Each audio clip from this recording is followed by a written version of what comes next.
Hey there, Grumpy Old Fart here. Due to YouTube's changing quote-unquote community standards, I created a channel called Grumpy Old Fart over on Rumble, a free speech alternative to YouTube. You can see all of my stuff over there, including my political and social commentary, as well as my current events videos. The links to my YouTube and Rumble channels, as well as links to let you order my books, are in the description of this video. If you enjoy my content, please like, share, subscribe, and comment. I welcome your comments, even if you disagree with me. Now, on with the video. Hey there, Grumpy Old Fart here. I'm doing a UFO activity video on the Dahl sighting from 1947. Now, normally I do a page or two or three of notes. My current events usually is a bit longer. You can see them over on Rumble, by the way. But for the most part, I do a page or two or three of notes, and I go off of my notes. This is the more I researched into this, the more. This is a huge thing. So rather than go, jot down a whole buttload of notes and then read from my notes and I would be writing a book essentially for this. So I found a pretty concise, insert for this in a book titled UFOs, A History of Alien Activity from Sightings to Abductions to Global Threat. The book is by Mr. Rupert Matthews. He is an excellent source of information. He's a great researcher. So for most of this video, I'm going to be going directly from Mr. Matthews' book. If you don't have this book and you are interested in UFOs, you really need to get it. I'm going to be starting on page 83, and it goes through 86. So let's just start on this. July 1947, Harold Dahl was living on Maury Island near Tacoma in Washington State. According to Dahl, he had been out on Puget Sound with his son and dog on the 21st of June, when 6 large donut-shaped craft came flying low overhead. Each craft was, he said, about 100 feet across and colored a dull metallic silver. One of the craft was flying erratically, dipping and lurching as it gradually lost altitude. The others seemed to be circling it protectively. Dahl whipped out his camera and took a few shots of the craft. Then there was an explosion or a rumble from the stricken ship. A stream of what seemed to be molten metal erupted from the side of it and splashed hissing into the sea. The gushing material then turned darker and apparently heavier. Some of the material fell across Dahl's boat, causing burning and damage to the vessel and killing the dog. So the dog died. Holy crap. The damaged craft then took off at speed. It headed west over the Pacific and disappeared from sight, pursued by the others. Dahl then doused the smoldering wreckage on his boat and headed hurriedly for home. Now, the following day, he was getting ready for work when a man in a dark business suit, this is where it gets weird. A man in a dark business suit knocked on his door. The man claimed to be from a timber company wanting to discuss business and invited Dahl to a diner for breakfast. At the diner, Dahl was tucking into his meal when the man suddenly announced that he was not not from a timber business, but had come to discuss the flying saucers. He outlined the encounter even though Dahl had as yet not told anyone about it. The man warned Dahl to keep quiet and tell nobody about what had happened, and he then left. Now, at this point, Dahl hadn't told anybody what had happened, so how did this guy know? See what I'm saying? It's getting weird, and it gets worse. Dahl thought, Dahl thought about the strange experience for some time. Then he went to see a man he knew named Fred Chrisman. Dahl claimed that it was Chrisman who had suggested that he contact Palmer, though events would later show this to be uncertain. Whatever the truth, events moved fast. Once Dahl had contacted Palmer, Palmer is a publisher, excuse me. I couldn't quite get the word out. Sensing a good story, Palmer turned to the only man he knew who had any real experience of flying saucers, Kenneth Arnold. This is suspicious in my book. Kenneth Arnold, who had made the key first report of flying saucers on the 24th of June of the same year. Palmer paid Arnold $200 to investigate Dahl's claims the next time he was in the area on business.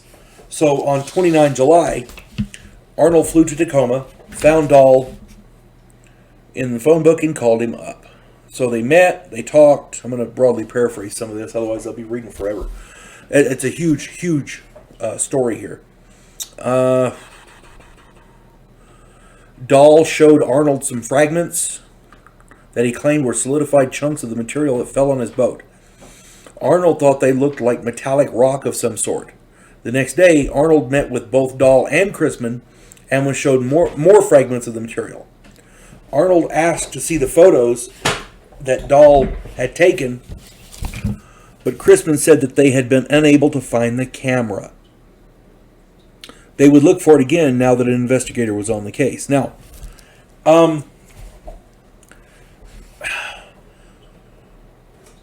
I see two things. At this point, Kenneth Arnold started to grow suspicious, thinking he was being strung along.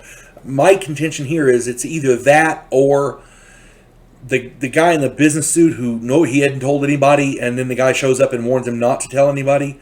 If he's watching him, chances are he could have got into his house and stole the camera. That's all I'm saying. It's a possibility. It's something to consider. And he also thought that the fragments of material he was shown by Chrisman and Dahl together were very different from those that he had seen the night before. We're talking about Arnold there.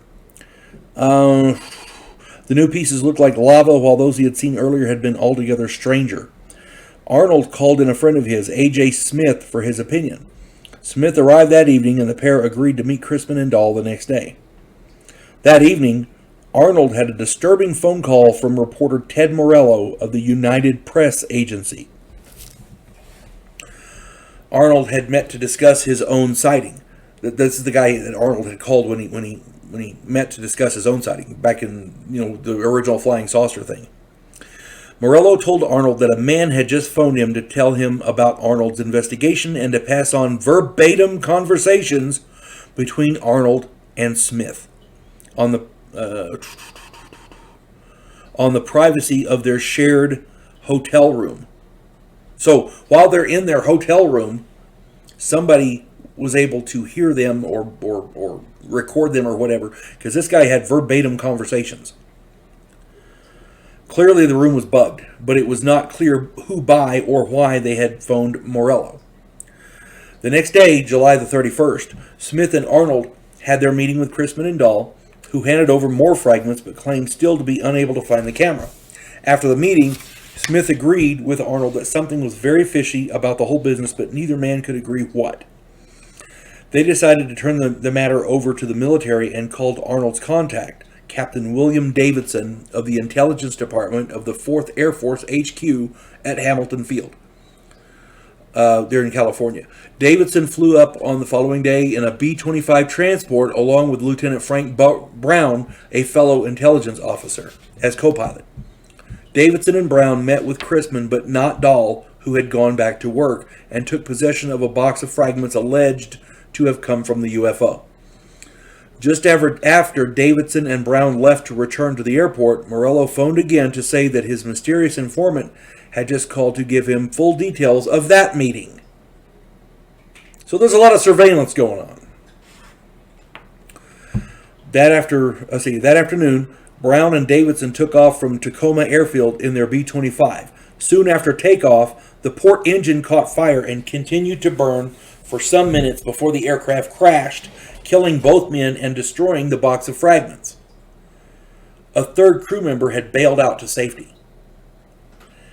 That third crew member, to me, would be suspect. That's just, I'm naturally paranoid, so bear with me. Morello then called Arnold and advised him to leave Tacoma immediately, but to check his own plane carefully first. The UPA's usual military sources had gone silent when asked about the aircraft crash and had refused to answer any questions. Not only that, but Chrisman had been arrested by military personnel and bundled on an aircraft along with his UFO fragments to be flown to Alaska.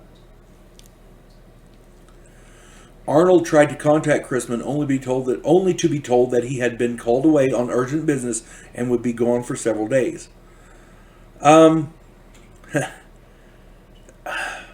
Then a Major Sander of Army Intelligence arrived and confiscated all of the alleged UFO fragments that Arnold had in his possession.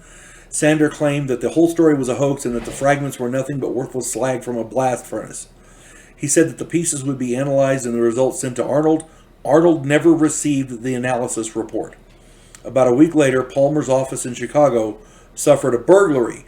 The only objects stolen were the fragments sent to him by Dahl, along with the original letter. And it goes on. There's an FBI investigation and all this kind of stuff. Okay, just that part there that I read. Okay, and again, I'm going to plug this guy's book. It's called UFOs: The History of Alien Activity from Sightings to Abductions to Global Threat. The author is Rupert Matthews. You have got to get this book. It is a goldmine. Okay, but just what I read there. This story has more twists and turns than a roller coaster. Check out my 2 videos on the Men in Black. And I find it odd that the primary investigator on the case was Kenneth Arnold. That's got to be more than a coincidence. That has got to be more than a coincidence. Clearly, someone was surveilling these people. Dahl, Chrisman, Palmer, Arnold, whoever. If there was sabotage of a B-25 aircraft, then this conspiracy goes further than some rogue government agency trying to cover up a UFO sighting. This is there. We're talking murder here because 2 people died in that crash. Murder and theft are serious crimes, far more serious than intimidation and lies. If this guy's story is true, and he was visited by a man in a dark suit, that fits the bill of the Men in Black. If they knew that he had seen this thing, these UFOs, and he had not told anyone yet, then you have to ask the question, how did they know? Were they watching the UFOs? Were they watching him? Were they in the UFOs watching him? We don't know. And then all this other stuff where the conflicting opinions on the crash debris, the pieces, the molten slag or whatever, and then you get the Army intelligence guy arrives, takes all of the fragments, and then later on there's a burglary and somebody steals all the fragments. And there's never a report given to Arnold, who was the primary investigator. This story is so freaking weird. And believe it or not, it gets worse. You got to keep reading it. The FBI investigation and all that stuff. This story has so many twists and turns and sidebars and plot holes. The fact that a B-25 air transport crashed, one guy made it out, 2 guys didn't, but one guy made it out, and the fragments were destroyed. To me, that says the guy that bailed out may very well have had the fragments. You know what I'm saying? But we don't know. There's enough meat on this story to make it juicy, and you want to devour the story. But at the same time, there's a lot wrong with that story.